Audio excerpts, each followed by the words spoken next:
My name's Evan. I'm 30 years old, and I work nights at a small community library in a quiet Ohio suburb. It's not glamorous, but it's steady work and peaceful enough for someone like me. The kind of guy who likes silence more than conversation. Most nights are predictable. Check-in returns, reshelve, lock up by 9, then walk to my car under the humming street lights. Nothing ever happens here. The kind of routine that makes you forget time is even passing. That's probably why I noticed him. He started coming in about a month ago. Always around 7 p.m., right before closing. Always alone. At first, I didn't think much of it. We get regulars who come in just to sit, read, or use the free Wi-Fi. But this guy never checked out a book, never used a computer. He just sat there, at the same table, staring at the far wall. The library at night has its own kind of hush, not peaceful exactly, but heavy. You can hear the hum of the air conditioner and the soft tick of the clock above the circulation desk. My coworker Denise usually left around 7, so from then until closing it was just me. The guy, I didn't know his name, would sit in the same spot every night. Jeans, dark hoodie, worn sneakers, never looked up when I passed by, never smiled. I figured he was just lonely. Maybe using the warmth and light to escape the cold outside. After a few days it became routine. Me stacking books, him sitting motionless by the window. At 8:50, I'd announce closing time over the PA. He never moved until the second announcement. He'd stand, slip his hands into his pockets, and walk slowly toward the exit without a word. It was all normal. Or maybe I wanted it to be. One Thursday night, a winter storm had rolled in. Heavy snow against the windows, wind howling through the vents. The building was almost empty, except him. Around 8:30, I walked down the aisle to check the back stacks. When I came back, he wasn't at his table anymore. For a moment, I thought he'd left, but then I noticed movement. A shadow between shelves. He was standing halfway down the history section, staring directly at me. Not reading, not pretending, just watching. I froze mid-step. "Can I help you find something?" I asked, trying to sound casual. He tilted his head slightly, just enough to be noticeable, and said, "No, I'm fine." Then he turned and walked back to his table. I laughed it off in my head. Probably just curious, right? People wander all the time. But when I looked up at the security camera feed on the desk monitor, I noticed something strange. The feed from the west aisle, the one he had just been in, was black, static. After he left that night, I checked the cameras again. All were fine, except that one. I figured it was a glitch. The next evening, he came back. Same spot, same time. This time, though, I decided to keep an eye on the feed. Around 8:15, he disappeared from view, like before. Then I noticed something else. The black camera feed flickered for a second. A shape moved through it. I stood, pretending to sort books, and glanced toward the aisle. He wasn't there. But when I turned toward the reflection in the glass door behind me, I saw him. Standing just beyond the reference desk, still as stone, facing me. No sound, no movement. When I blinked, he was gone. I told myself it was nerves. Too much caffeine, long hours. But when I went to lock up at 9, the front door wouldn't close properly.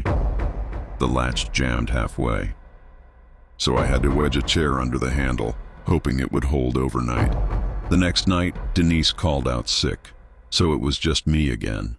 By 8:30, I hadn't seen him. I thought maybe he'd moved on. Then I heard it, the sound of slow, deliberate footsteps on the upper floor. I froze. The upstairs section was closed off. No lights on, no reason for anyone to be there. "Hello?" I called out. Nothing. I went up halfway, flashlight in hand, heart pounding. At the top of the stairs, I saw the outline of someone crouched near the balcony railing, motionless. When I shone the light, he stood up slowly. It was him, You shouldn't be here, I said. My voice cracked. He smiled faintly. You didn't lock the door, he said softly. I wanted to stay where it's warm. Then he started walking down the steps. I backed away, hands shaking, until I hit the front desk. I grabbed the phone. Deadline. He stopped a few feet away. His eyes were wide, calm. Do you ever feel like someone's watching you, Evan? I didn't remember telling him my name. I bolted for the exit, shoved the door hard enough to snap the chair wedge, and ran into the snow. The police searched the library that night. No sign of him. They said the cameras didn't record anything unusual, except the blacked-out feed, which they chalked up to interference. They didn't find footprints near the entrance either, even though I swear I ran right past his table. After that, I took a few days off. When I came back, I made sure every door locked, every light worked. But the feeling stayed, like someone was still there when I turned the lights off. It's been months now. I don't work there anymore. I got a job at a hardware store. More people around, more noise. But last week I got a letter in the mail. No return address, just a single photo inside. A grainy security camera still of me, behind the library desk. And in the dark space behind me, that same man, smiling.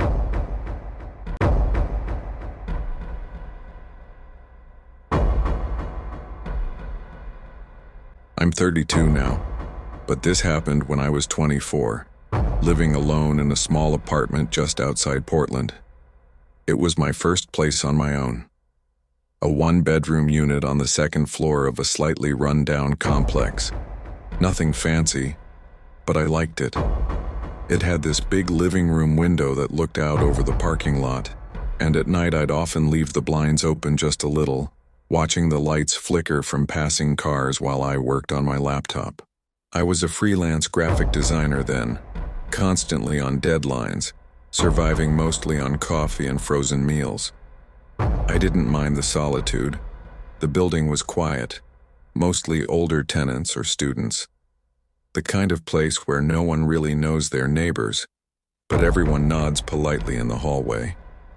It was late autumn, that season when nights start earlier, when everything smells faintly of wet leaves and cold air. I remember that because that night the rain had just stopped, and the world outside looked slick and still. That evening was completely ordinary. I'd been up since early morning finishing a client logo, and around 8 p.m., I finally sent it off. I remember leaning back in my chair, stretching and deciding to reward myself with a movie. I made microwave popcorn, poured some cheap red wine, and curled up on the couch. I was halfway through when I heard the faint creak of something outside, the kind of sound you notice only because everything else is so still. Probably someone getting home late, I thought. I muted the movie for a second, listening. Nothing. Just the hum of my refrigerator and the steady tick of rainwater dripping from the roof. Satisfied it was nothing, I hit play again. Around 11 p.m., I turned everything off, brushed my teeth, and got into bed. I fell asleep quickly, the faint streetlights painting narrow strips of light across my ceiling. At around 3 a.m., I woke up without knowing why. My apartment was dead quiet, the kind of silence that almost hums in your ears. My first thought was that I'd heard something in my sleep. I stayed still for a moment, eyes half open. Then I noticed the faint shape of movement near the window in my living room. My heart jumped, but I told myself it was just the reflection of a passing car. Still, curiosity made me get up. I walked softly down the short hallway, feet cold on the floor. The living room was dark except for the street lamp outside. The window blinds were half open, just how I'd left them. I peeked through the gap. At first I didn't see anything, just the glint of puddles and the dull shine of wet asphalt. Then from the corner of my eye I noticed movement.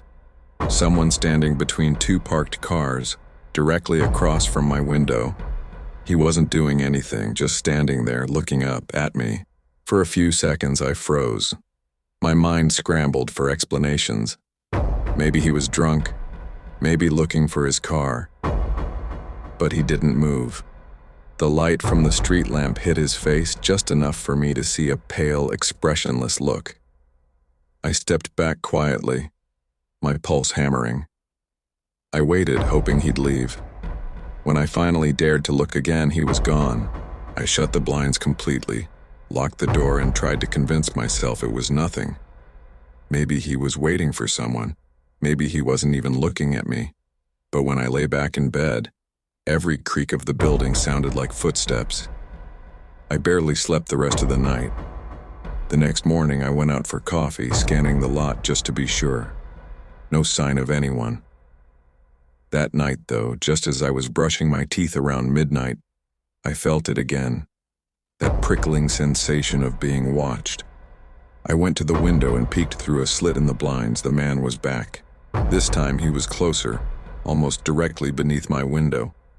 He stood perfectly still, head tilted slightly upward like before. My stomach turned cold. I turned off the lights so he couldn't see me and stepped back. I grabbed my phone and called the police. I remember whispering, afraid he might somehow hear me through the glass. The dispatcher's voice was calm. "Stay inside, lock your doors, and officers on the way." While I waited, I peeked again. He was still there. But now, he had moved slightly to the side as if trying to see around the blinds. When the police arrived, he was gone again. They searched the area but found nothing. One of the officers, an older guy, told me it was probably a homeless man wandering through. I wanted to believe that, but the way he had looked up at my window, steady, deliberate, felt too personal. For a few weeks, things were quiet. I kept my blinds closed all the time, slept with a light on. Every noise made me tense. I even started leaving my TV on for background sound. Then one morning, when I left for groceries, I noticed something carved into the wood just below my living room window.